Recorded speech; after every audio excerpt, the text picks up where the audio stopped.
일제의 지배 아래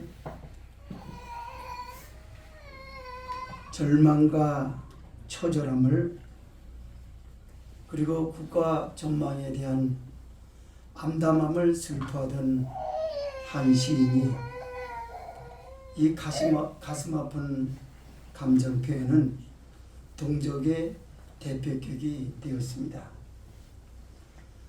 자신의 죽음을 직감한 듯 제주도로 유배된 광해군이 이런 시를 읊었어요. 국가에 대한 전망에 대한 소식은 끊어진 지 오래. 이 강가에는 나룻배 한 척만이 외로이 떴구나. 그렇게 했습니다. 평소보다 2주 봄이 빨랐던 요즘 이제 벚꽃도 만발했던 벚꽃도 다 지고 벚꽃 축제가 다 끝났다고 합니다.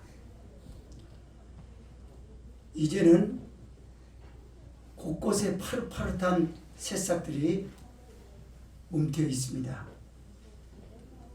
그렇다면 겨울에는 죽은 듯이 있다가 봄만 되면 이렇게 파릇파릇 싹을 틔우는 이 자연 계시가 인간에게 주는 메시지는 무엇일까? 생명이 시작되었다가 모두 끝나버려 죽는 것이 끝인가? 아니면 죽었다가 다시 생명으로 이어지는 게 맞는가? 수도 없는 학자들이 있었지만 여기에 대한 명확한 정의는 내리질 못했습니다. 오로지 성경만이 그 답을 제시하고 있는 줄 믿으시기 바랍니다. 아멘. 빛이 있으라 하시니 빛이 있었고 땅은 풀과 씨 맺는 채소와 각기 종류대로 씨가 진 열매 맺는 과목을 내라 하시니 그대로 되니라 라고 하는 말씀에서 우리가 여실히 볼 수 있는 것은 무엇이냐면 존재의 시작은 끝없는 지속적인 유지만을 암시한다 그 말입니다. 이 결정체가 바로 예수 그리스도의 부활인 줄 믿으시기 바랍니다. 오늘 본문은요 막달라 마리아에 대한 얘기입니다. 막달라 마리아가 다른 여인들하고 예수님이 십자가에 처절하게 죽으셨을 때 아리마대 요셉 사람의 무덤에 안치될 때 가서 본 증인들이거든요. 그래서 예수님의 시신에 향품이라도 부어드려야 되겠다. 그래서 찾았다가 일어난 하나님의 초자연 역사, 예수 그리스도의 부활을 그 역사적인 배경을 오늘 말씀을 하고 있습니다. 이런 말씀을 우리가 두 가지로 나누면서 좀 보겠는데요. 첫째로 11절에서 17절은 부활하신 예수님과 막달라 마리아의 증언이고요. 두 번째로 18절에서 21절은 마리아의 증언과 제자들에게 나타나신 예수님의 선언이 소개되고 있습니다. 11절에서 17절 있습니다. 시작. 마리아는 무덤 밖에 서서 울고 있더니 울면서 부풀려 무덤 속을 들여다보니 흰 옷 입은 두 천사가 예수의 시체에 누웠던 곳에 하나는 머리편에 하나는 발편에 앉았더라. 천사들이 가로되 여자여 어찌하여 우느냐? 가로되 사람이 내 주를 가져다가 어디 두었는지 내가 알지 못함이니이다. 이 말을 하고 뒤로 돌이켜 예수의 서신 것을 보나 예수신 줄 알지 못하더라. 예수께서 가라사대 여자여 어찌하여 울며 누구를 찾느냐 하시니 마리아는 그가 동산직인 줄 알고 가로되 주여 당신이 옮겨왔거든 어디 두었는지 내게 이르소서. 그리하면 내가 가져가리이다. 예수께서 마리아 하시거늘 마리아가 돌이켜 히브리 말로 라보니오 하니 이는 선생님이라. 예수께서 이르시되 나를 만지지 말라. 내가 아직 아버지께로 올라가지 못하였노라. 나는 내 형제들에게 가서 이르되 내가 내 아버지 곧 너희 아버지 내 하나님 곧 너희 하나님께로 올라간다라 하시는데 아멘.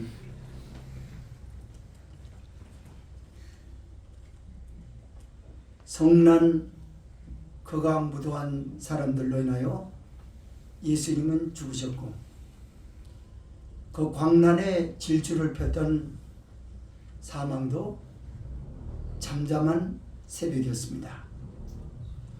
날이 아직 새질 않아서 캄캄했다고 합니다. 막달라 마리아로 오늘 본서에서 소개된 이 막달라 마리아와 다른 여인들이 안식일 전에 예수님의 시신에 향유라도 좀 부어드려야 되겠다. 시신을 썩지 않게 하여 오래오래 기억하고 싶은 마음에서 안식일 전에 준비했던 것을 가지고 안식 후 첫날 새벽에 지금 예수님에게로 달려가는 겁니다. 날이 캄캄한 게 얼마나 두려움을 가져다 주느냐라고 하는 것은 우리 어려서 많이 경험한 바가 있어요. 문명시대에서는 잘 모릅니다. 여기저기 가로수가 있고 환해 세상이. 그렇지만 옛날에는 가로수가 없었을 당시에 날이 어둑어둑했다 그러면 여기저기서 유령이 나올 것도 같고 두려워서 여자들이 어디를 간다라는 건 엄두도 낼 수가 없었어요. 그러나 이 여인들에겐 예수님의 시신에 이 향품이라도 부어드려야 되겠다라고 하는 굳은 결심이 있었기 때문에 그렇게 캄캄한 게 두려움이 되질 않았습니다. 그리고 이윽고 준비한 향품을 가지고 예수님이 안치된 무덤을 향해 갑니다. 무덤을 가세요. 갔는데 무덤을 막고 있던 문이 열렸던 것입니다. 예수님이 묻혔던 아리마대 사람 요셉의 무덤은요, 비스듬한 언덕으로 되어 있고 큰 돌문이 장정 7, 8명이 힘을 써서 굴려야만이 막히는 거예요.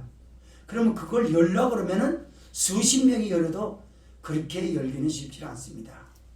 거기에는 그리고 예수님의 제자들이 예수님이 죽으신 것을 몰래 훔쳐가서 거짓되게 부활하셨다라고 하는 헛된 소문을 퍼뜨릴까봐 군병들이 파수꾼들을 거기다 세웠던 것입니다. 그런데 놀랍게도 가보니 막달라 마리아를 비롯한 여인들이 가보니 돌문이 열려 있었던 것입니다.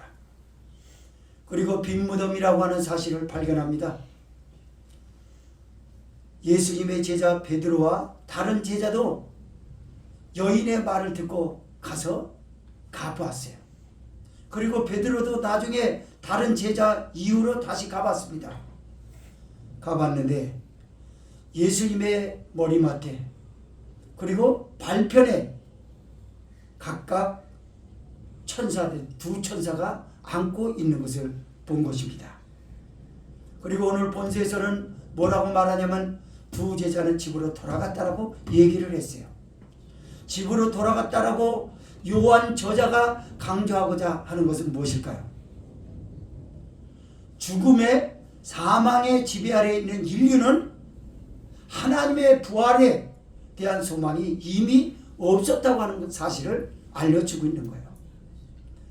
누가 지금 오늘 부활주일에 예배에서 예배드리는 성도들이 예수님의 부활을 얼마나 삶에서 실감나게 이것을 경험을 하고 믿을 수 있을까요?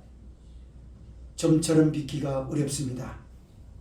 많은 앞서간 이들이 죽어서 한 줌의 재가 돼서 뿌려지고 또는 땅속에 묻혀서 흙으로 돌아간 이상 과학적으로 증명할 수 없는 일들을 문명시대에 사는 사람들이 여실히 보았건만 부활은 헛된 신화일 것이라고 사람들은 그런 마음을 품고 있어요. 교회 다니는 성도들도 종교적 의무로는 예수님의 부활을 믿는다고 합니다. 물론 그 가운데 진실한 믿음을 가지고 하늘나라의 소망을 가지고 예수님의 부활을 믿는 사람이 있어요. 그러나 대다수 보게 되면 부활을 잘 믿지 않는 것입니다. 왜 믿지 않을까요? 사망이라고 하는 권세가 너무나 셉니다. 사망의 범주 아래 있는 그림자의 음지에 드리워지지 않은 사람이 없었어요. 조그마한 일 갖고 근심합니다. 걱정합니다. 그게 사망 권세에 눌려 있는 거예요. 몸이 아파서 죽을 병이 걸렸다는 소식을 들으면 청천벽력 같은 소리를 듣고 나서 내 인생은 끝나버렸다라고 좌절합니다.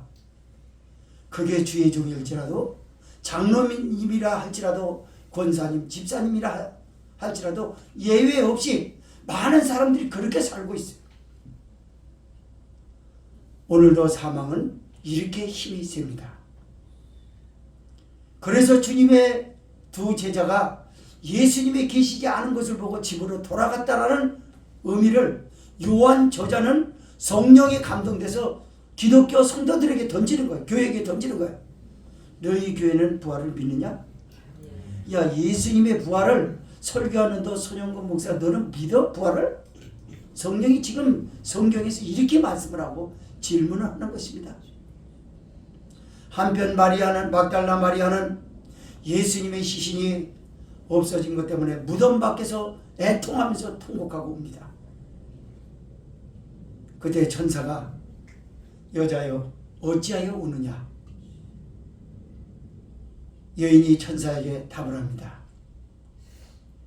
우리 선생님의 시신을 어디에 두었는지, 누가 어디로 가져갔는지 몰라서 운다라고 말입니다. 성령은 교회에게 말씀하십니다. 이 막달라 마리아는 누구를 얘기하냐면 오늘의 교회를 말해요. 교회는 예수님이 죽으셨다는 것 때문에 울고만 있습니다. 부활하신 예수님에 대해서 믿지를 않습니다. 그러면 이 막달라 마리아가 왜 예수님을 찾았고 교회가 오늘 왜 예수님의 이름을 부르는 것입니까? 예수님을 기념하는 것으로 끝내버리려고 하는 무서운 종교적 의무가 갑옷처럼, 뚫리지 않는 갑옷처럼 우리의 사상과 우리의 세계관을 덮어 씌우고 있어요. 교회 다니면서 예수님의 부활을 확실하게 믿기만 하면 가장 행복한 사람이요, 세상에 두려울 것이 없는 것 같아야 하는데도 불구하고 여전히 사망의 그늘 아래 놓여 있는 것은 무엇일까요? 그러면서도 부활절 절기 예배를 드립니다. 예수님의 부활을 얼마나 생생하게 믿고 있는가, 이 말씀에서 성령이 지금 말씀을 하는 것이죠.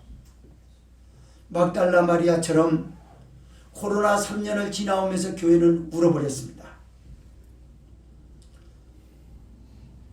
부활의 주님을 믿었더라면 그 예수님의 권세가 사망을 지배하고 있다라고 하는 것을 확실하게 믿음을 가졌더라면 교회는 그런 실수하지 않았을 겁니다. 목을 놓고 울고만 있습니다. 목회 현장을 잃어버려서 웁니다. 교회 재정에 엄청난 타격을 입어서 가슴 아파합니다. 교회가 어떻게 되어갈 것이냐 걱정이 이만저만이 아니에요.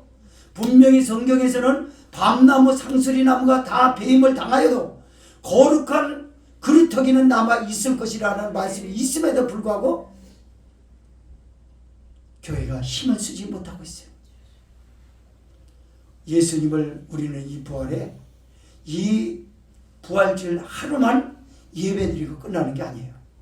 이 부활은 내가 이 지상에 발 딛고 살아서 주님의 부르심을 받는 그날까지 영원히 경이로움 그 자체로, 감격 그 자체로 우리를 지배하고 있는지 믿으십니까? 근심하지 마십시오. 걱정하지 마십시오. 일이 안 된다고 마음 아파하지 마세요. 잠시는 마음 아파할 수 있어요. 감정이 있기 때문에, 육체를 가졌기 때문에.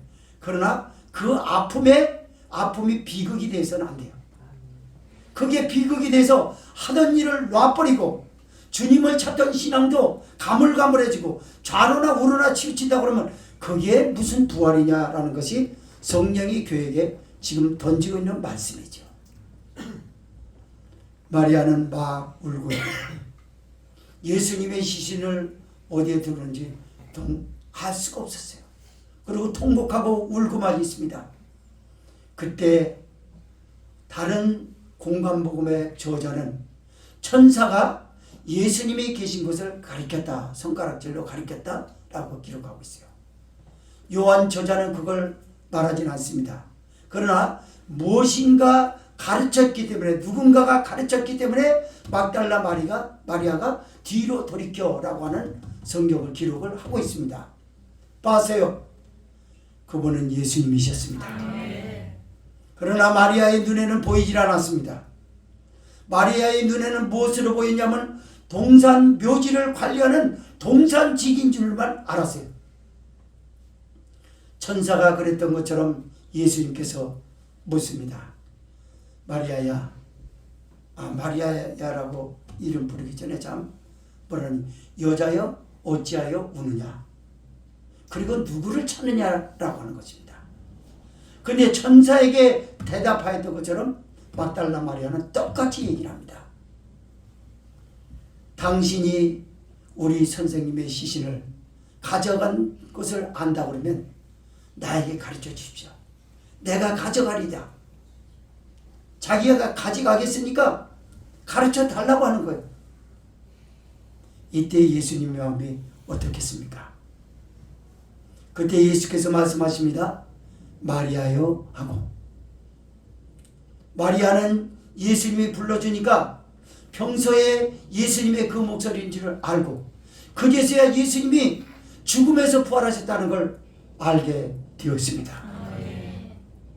마치 목자가 그 양의 이름을 부를 때 양이 목자의 음성을 알아들었던 것처럼 마리아요 라고 하는 목소리는 바로 부활하신 주님께서 사망의 비극에 물들이는 마리아에게 생명을 던지는 목소리였던 줄 믿으시기 바랍니다.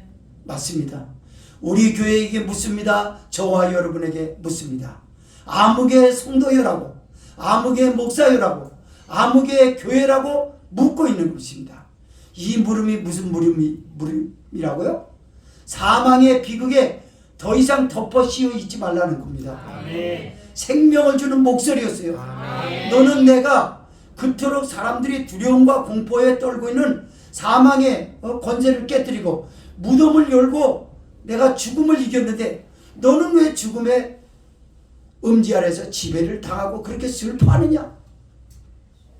맞아요. 사람들이 대체적으로 행복하지 않는 이유는 뭐냐면요, 비극에 자주자주 물들어서 그렇습니다. 앞서 말씀을 드렸던 것처럼 우리는 감정을 가지고 육체를 가지고 있기 때문에 찔리면 아파요. 비수를 꼽는 말을 하면 아픕니다. 그러나 아픈 건 맞지만 그게 비극이 되어서는 안 된다는 거죠. 근데 대다수 사람들이 이게 비극이 되어 있는 거예요. 병들면 하나님의 부르심을 받고 새로운 삶이 시작된다라고 하는 것은 아예 그건 현실적이지 않아가지고 믿지 않으려고 그래요. 그러니까 그게 안 믿어지니까, 하늘나라가 소망되어지지 않으니까 오늘의 아픔이 모든 걸 끝났다고 가슴을 치는 거 아닐까요? 누구처럼? 제자들과 막달라 마리아, 무덤을 찾은 여인들처럼 말입니다. 예수님이 계시지 않아서 울고 있는 거예요. 그리고 예수님을 찾으려고 그래요. 찾아서 뭐 하려고? 예수님은 부활하셨는데 십자가에 못 박히신 예수 그리스도만 지금 찾고 있는 거예요. 그러니 주님께서 얼마나 마음이 아프겠어요. 오늘날 우리 교회를 비롯한 대한민국 교회, 세계 곳곳에 세워진 교회를 향해서 성령은 이렇게 탄식을 합니다. 넌 왜 울고만 있느냐? 아마도요, 오늘 부활주일 어떤 일이 어떻게 뭐가 일어나는지 모르죠. 만약에 예를 들어서 누군가 가정에 초상이 났다고 쳐봅시다. 그것도 연세 많이 드신 분이 아니라 젊어서 한참 일할 수 있는 누군가가 집안에 가장으로서 힘으로 지탱되어줄 누군가가 죽었다고 쳐봅시다. 그 사람 교회 안 나갈 겁니다. 나가지 않을 거예요. 그리고 울고만 있을 거예요. 예수님 찾는 거 다 잊어버릴 거예요. 깨끗하게 잊어버릴 거예요. 사망은 그만큼 큽니다. 난 그전에 교회 집사 때 저 인천 순복음교회 최성규 목사님께서 어느 날 설교를 하시고 나서 목사님이 그런 겁니다. 7부 예배 다 끝날 때까지 안 가시는 거예요. 목사님 뭐라고 그러셨냐면, 그날 목사님의 동생이, 부모님은 안 계시고 동생이 돌아가신 겁니다. 그런데 그걸 표현하지 않아요. 그리고 그 목사님 얼굴에서 그을림이라는 게 보이질 않아요. 성도들을 향하여 예수 그리스도의 십자가의 복음을 증거를 하고 생동감이 그 얼굴에 넘쳤어요. 누가 그분이 동생이 죽은 줄 누가 알았겠어요? 그러면서 목사이기 때문에 못 가는 그게 아니라 하나님의 종이기 때문에 못 가는 것이고, 하나님이 내게 맡겨진 양떼들이 있기 때문에 그들에게 생명을 줘야 되는 일 때문에 거길 가지 못했다는 겁니다. 그리고 아마 주일을 끝나고 나서 가셨을 것 같습니다. 맞아요. 이게 부활신앙이라고 말해요. 병들었다고 낙심하는 것은 부활신앙이 아닙니다. 부활신앙을 가장 두려워하는 건 누구냐면 마귀예요. 마귀. 사탄은요, 부활이라는 걸 알아낼까봐 엄포를 줍니다. 우리에게. 애시당초 부활 소망을 갖지 못하도록 우리에게 항상 그래왔듯이 지배하는 거예요. 강력하게. 몸이 아파서 교회 가서 기도하면 나을 것 같아가지고 기도하면 더 아픕니다. 이것은 사망이 우리에게 엄포를 넣는 거예요. 너 이래도 기도할 거야? 약을 먹어야지. 기도원을 찾아서 주의 이름을 부릅니다. 부활의 주님, 부활의 주님. 아무리 찬양하고 그런다 할지라도 사망은 쉽게 그를 포기하지 않습니다. 그리고 덮어 누릅니다. 네가 기도하면 할수록, 찬양하면 할수록 나는 너를 더 압박할 거라고 말입니다.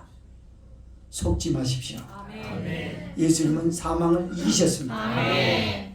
부활의 주님을 믿으십시오. 아멘. 주님의 권세로 당당하게 그걸 물리치시기를 바랍니다. 아멘. 물리치지 못하면 사망은 여러분을 더욱더 옥죄일 것입니다. 아픈 것을 옥죄할 것이고, 가정의 여러 가지 기타의 어려운 일들로 인해서 우리를 옥죄하고, 그리고 압박하고, 기어이 믿음을 포기하게 만들고, 교회의 발걸음을 중단할 그때까지 옥죄일지도 모르겠어요. 마귀에 속지 마십시오. 아멘.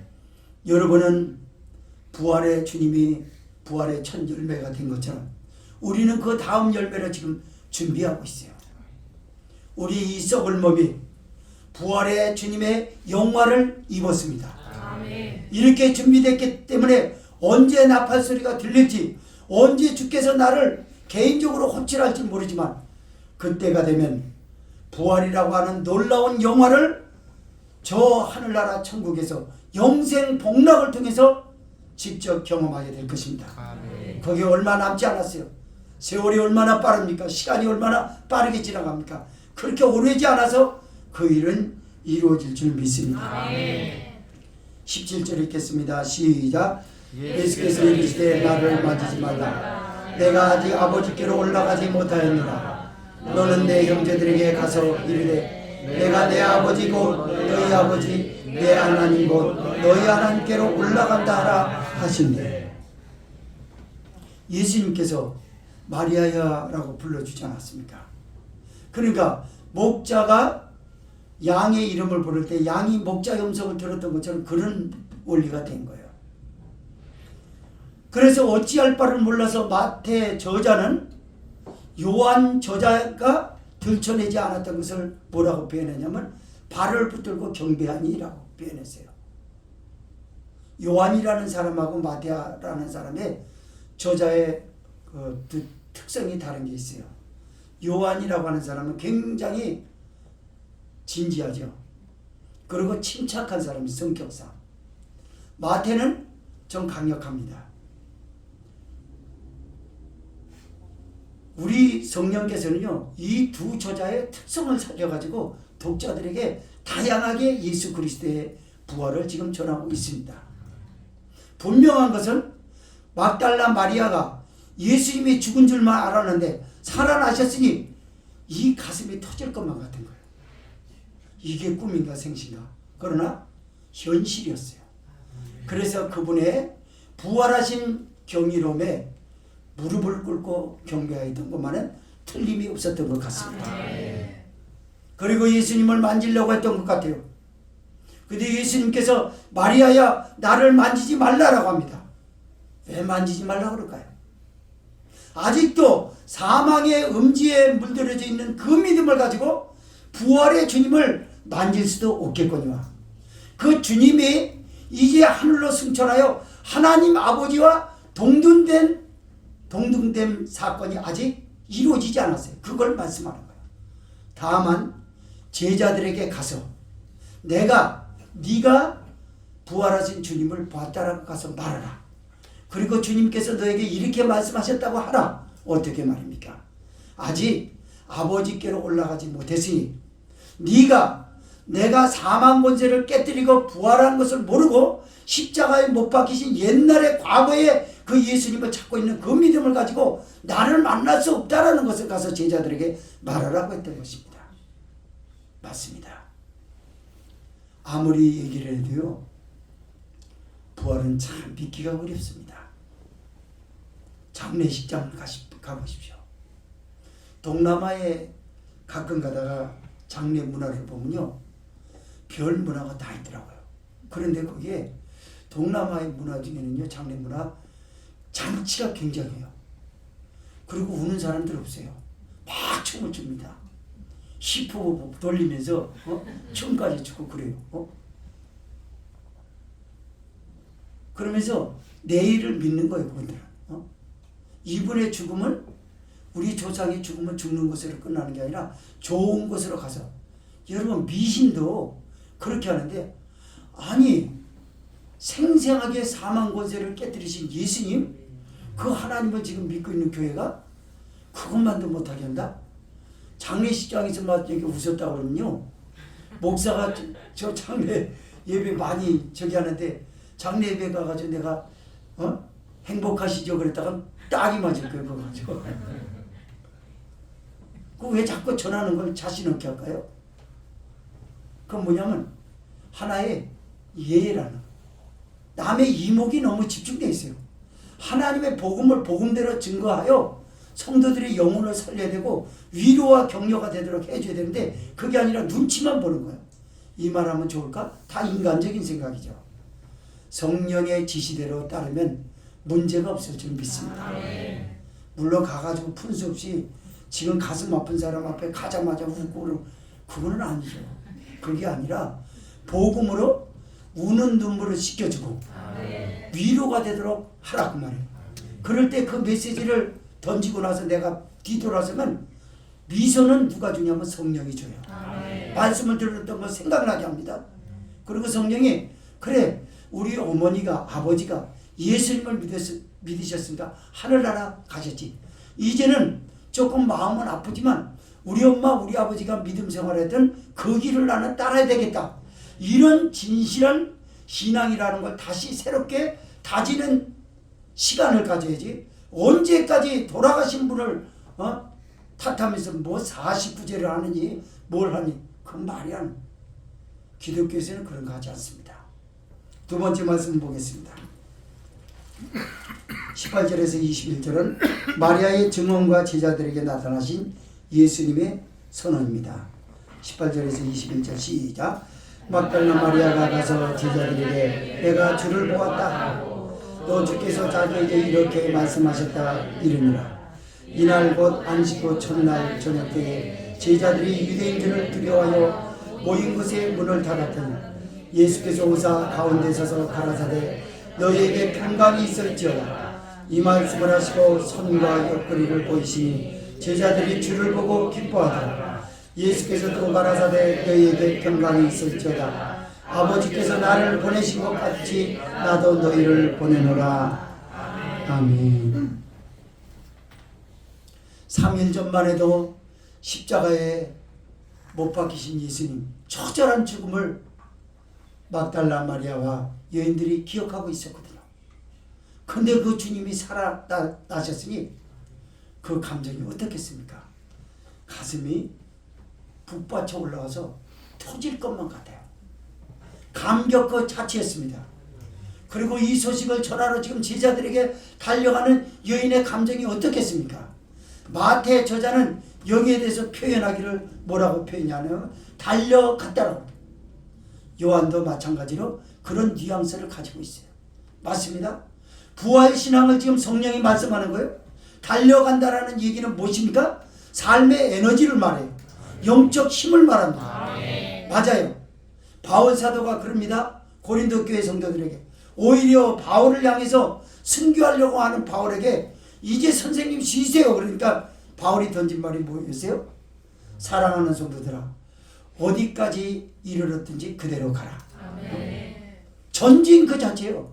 부활 신앙은요, 뒤로 돌아다보는 게 없어요. 아멘. 여름 날씨 되면 더우니까 구역 예배도 방학 없습니까? 교회도 뭐 아주 더울 때는 휴가 같은 거 없어요? 주일날 휴가? 그런 말이 있다고 그래요. 이제 별 얘기 다 있어요. 여러분, 제가 여러분에게 몇 년 전에 했던 말씀을 톡톡히 기억하실 것입니다. 그때요, 무슨 얘기를 하냐면요, CTS에서요. 이거 유튜브로 나가지만요. 뭐라고 얘기했냐면, 목사님 대표들이 모여서 무슨 대화를 하고 있냐면, 가슴이 아프더라고요. 그걸 보면서.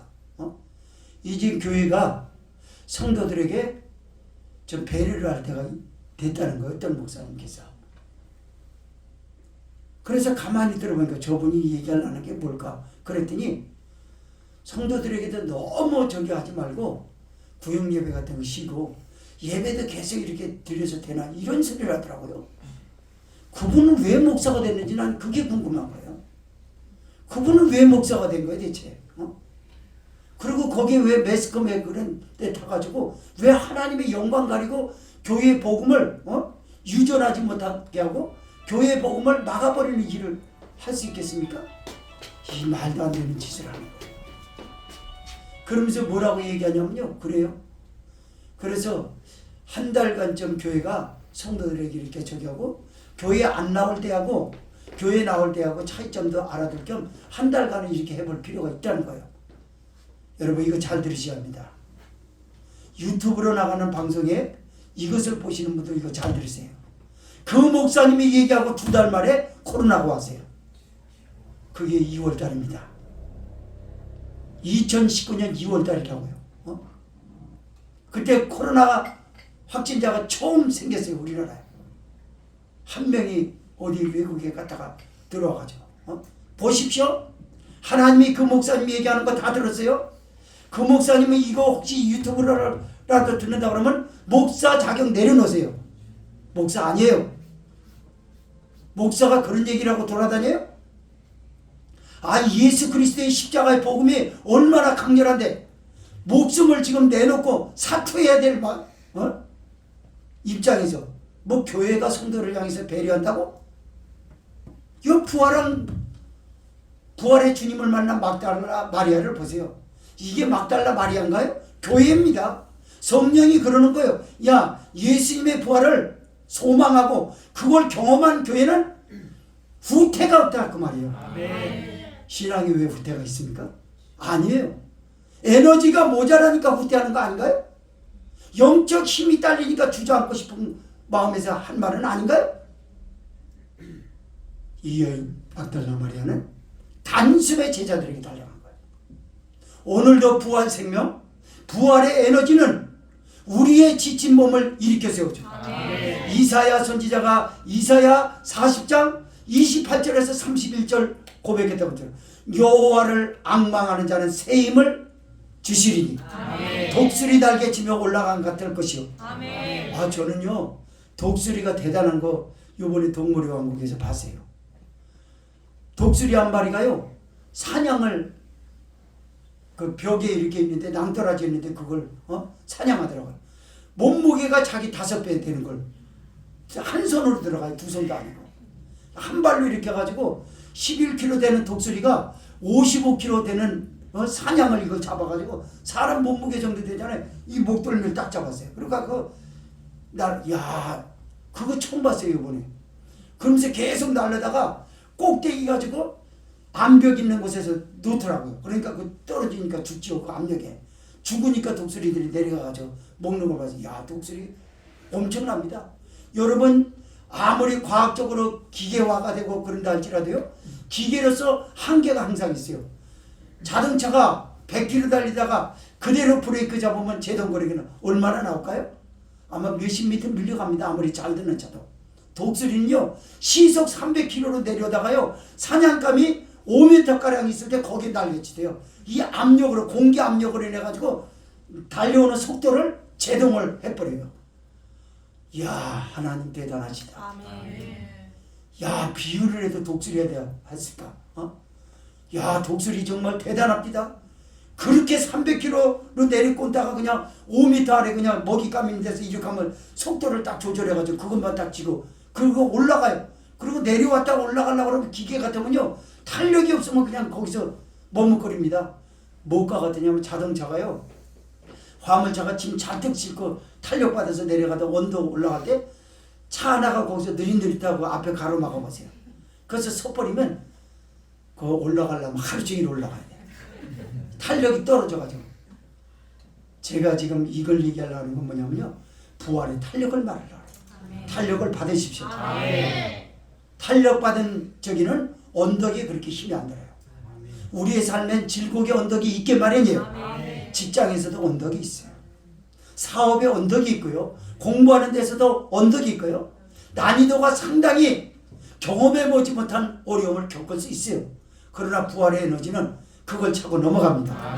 그 에너지를 성령이 지금 말씀하는 줄 믿으시기 바랍니다.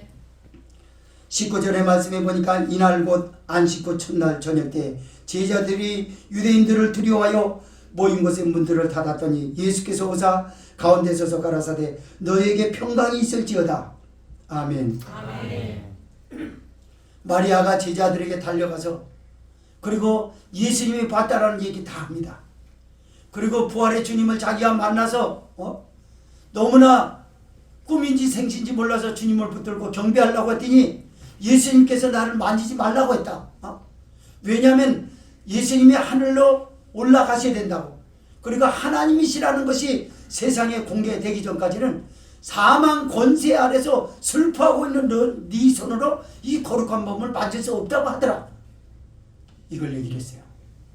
제자들은 감정이 살아난 듯합니다. 그러나 유대인들이 두려운 거예요. 유대인들이 두려워서 문을 닫아버렸어요.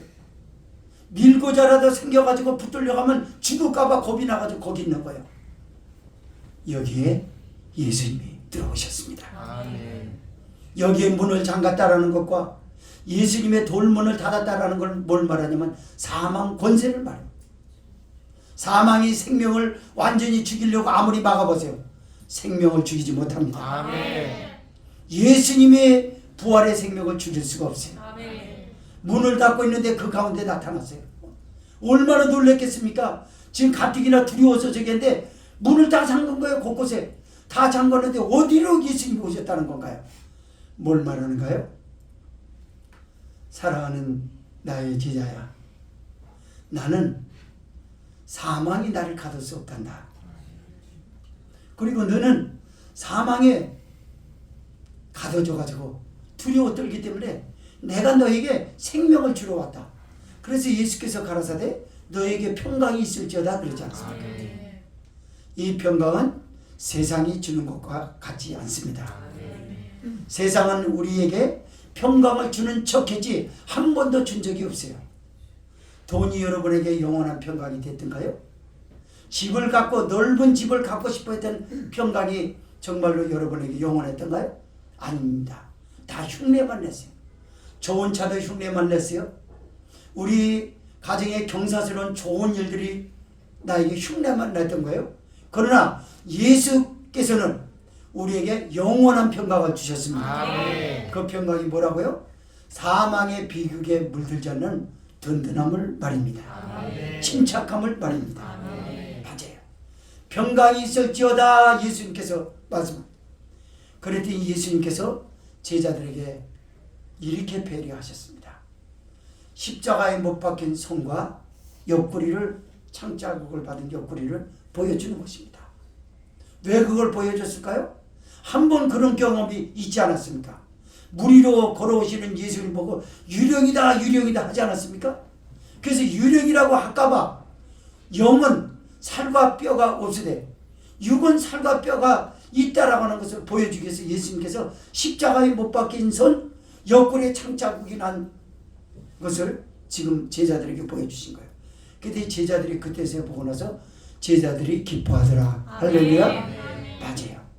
이마만큼 아무리 예수님이 부활하셨다, 하나님께로 올라간다고 하더라, 아무리 얘기한다 할지라도 몰라요. 그걸 직접 경험하기 전까지는 모릅니다. 그래서요, 이걸 모르기 때문에 우리 기독교의 복음이 값싼 구원을 외친다고 어떤 목사님이 가슴 아파하더라고요. 아니, 구원이라고 하는 게 얼마나 대단한 건데, 이건 뭐 성도들에게 이게 저기 구원이라고 하는 가치를 이렇게 싸게 만들어가지고 목사가 싸게 만들었다는 거예요. 복음을 모르니까, 뭔지 모르니까, 자기도 경험하려고 하지 않으니까. 목사가요, 가장 행복이 뭘까요? 아무래도 목사님들이 보편적으로 하나님과 함께하는 것에서 행복을 찾습니다. 골프가 행복하지 않아요. 다른 어떤 그런 것이 행복한 것처럼 흉내낸 거지, 우리의 질리지 않게, 질력나지 않게, 지루하지 않게 우리를 행복하게 평강하게 만들어준 건 뭘까요? 하나님과 관계일 겁니다. 기도로 소통하고, 성경에서 소통하고, 묵상하다 소통하고, 자기에게 맡겨진 별의별 영혼들을 만나면서 하나님이 다양하게 일하시는 것을 보고 행복하게 하고, 목사는 거기서 행복의 조건이 하나님이어야지, 예수 그리스도여야지, 다른 것이 되면 안 돼요. 그러나 다른 것이 행복을 줄 거라고 생각하고 성도들에게도 잘못 복음을 가르치기 때문에 언제부턴가 기복주의 신앙을 가르친다라고 우려를 표명한 적 있습니다. 맞습니다. 구원은 위대합니다. 아멘. 그 위대한 걸 실감나게 한번 생각을 해보십시오. 사람이요, 생명에 대한 애착감이 얼마나 강한 줄 아세요? 조금 있으면 죽는다는 거 알아요. 암 판정을 받고 2달 있다 죽는다는 거 알아요. 그러나 2달 가까이 가면 몇 날이 더 버텨서 살 것처럼 자꾸 그래요. 그러다가 내일 방금 몇 번 후에 죽을 거라는 걸 예고하지 않지 않습니까? 예고도 하지 않으니까 몰라요. 그래서 살 줄 알았어요. 죽습니다, 여러분. 살라고 받은데요. 하물며 하늘나라에는 애통하는 것이 없고, 곡하는 것이 없고, 아픈 것이 없고, 영원토록 웃을 수 있는 곳, 그리고 영원히 죽지 않는 곳, 악이 없는 세상, 마귀가 없는 세상, 하나님이 해가 되어주시고, 주님이 나와 함께 계시고, 성령으로 인해서 영생복락을 누리는 거야말로 얼마나 행복입니까? 이 영원한 생명을 교회가 지금 복음으로 값없이 던지고 있는 겁니다. 값이 너무나 싸니까 받는 사람 입장에서 시시하게 여겨요. 우리 대한민국의 사람들이요, 외국에서 그렇게 소문난대요. 한국 사람들에게 물건 싼 거 팔지 말라. 절대 안 산다. 싼 물건이라도 가격을 확 올려라. 매겨라. 이거 50만 원짜리인데 요번에 아주 대박 세일해가지고 20만 원만 받겠습니다. 그러면 한국 사람 입장에서 그런 가격만 보고, 아, 요거 신의 한 수다, 요거 놓치지 말아야 되겠다, 바로 들어갔어요. 쇼핑. 그러면서 그리고 그거 하나 구입하고 나가지고 입이 딱 벌어지고 50만 원짜리인데 20만 원에 샀다는 거예요. 뻥치지 마세요. 속았어요. 속았어. 속은 거예요. 여러분이 장사꾼이 미치고 장사하는 거 봤어요? 천부당 만부당이에요. 어느 장사가 국위선양을 하고 다닙니까? 언제까지 성인부자처럼 그렇게 삽니까? 먹고 살아야죠.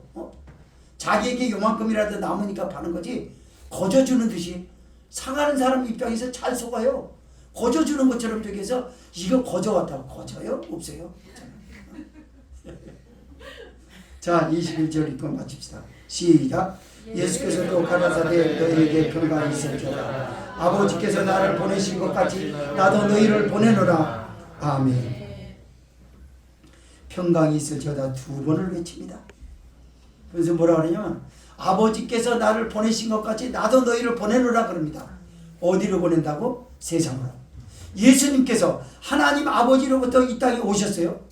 그리고 복음을 전해주시고, 율법에 가로막혀서 무엇인지 몰랐던 이스라엘 백성들에게 하나님 나라의 복음을 예수님은 가르쳐 주셨습니다. 그리고 이제 인류의 죄를 위해서 십자가에 죽으시고, 그리고 그들에게 영원한 생명을 주시기 위해서 부활하사 모든 비극에 물들어 있는 인류에게 소망을 주셨습니다. 그런 것처럼 예수님이 이 땅에 오셔서 그런 것처럼 나도 교회를 세상으로 보내노라. 내가 너희들을 세상으로 보내노라. 세상에서 우리는 무엇해야 될까요? 부활신앙으로 사람들에게 소망을 줘야죠. 이 땅에 안 된다라고 하는 조건, 어두운 환경들이 크게 다가 아니라는 걸 알아야죠. 환경을 이길 수 있는 힘이 어디 있어요? 부활입니다. 천국이에요. 하늘나라 소망입니다. 이것이 우리를 살리는 거예요. 그래서 여러분의 신앙이 그렇게 중요합니다. 전도지로 전도해서 영혼을 구원하는 것, 그것도 좋죠. 그러나 더 실감나는 건 뭡니까? 살아있는 편지입니다. 목으로 쓴 것이 아니라, 돌비에 새겨져 있는 것이 아니라 마음 신비에 예수 그리스도가 계신 것, 이것을 세상 사람들은 보기를 원해요. 그걸 빛이라 했고요. 어두운 가운데 빛이라 했고, 썩어져 가는 것에 소금의 맛을 내라고 하지 않았습니까? 바로 그겁니다, 여러분. 부활신앙을 가진 어떤 정도가 직장생활해요? 그러면서 직장생활하는 사람 하는 같은 직원들이 원망불평을 하는데 한 사람만이 유독 그러지 않습니다. 그리고 주인의식을 가지고 일해요. 항상 힘이 넘쳐요. 사람들에게 소망을 줍니다. 말단 직원인데도 불구하고 사람들은 의문을 갖습니다. 저 사람은 뭘까? 그러다가 차츰차츰 알게 되죠. 예수님을 믿는 독실한 신앙인이라고요. 그러고 나서 그 사람이 사망 권세에 있다가 그 부활신앙을 가진 성도에게 희망을 받아가지고 다시 일어서서 교회로 가게 되는 줄 믿으시고, 이걸 하라고 시킨 거예요. 영혼을 구원하는 데 앞장섭시다. 전도해야 됩니다. 그러나 그걸 실감나게 하시려면 오늘 이 부활주일에 성령이 그에게 말씀하신 것 듣고 나서 부활의 예수님으로 가득 찬 신앙이 되시기 바랍니다. 그리고 다시는 사망의 비극에 물들지 않기를 바랍니다. 근심하지 마세요. 슬퍼하지 마세요. 예수님이 씻어주시고 해결해 주셨습니다. 이 믿음으로 세상에 나가 예수 그리스도를 널리 반포하고 유전하는 참복된 교회와 여러분 되시기를 주의 이름으로 부탁을 드립니다. 동성으로 기도하겠습니다.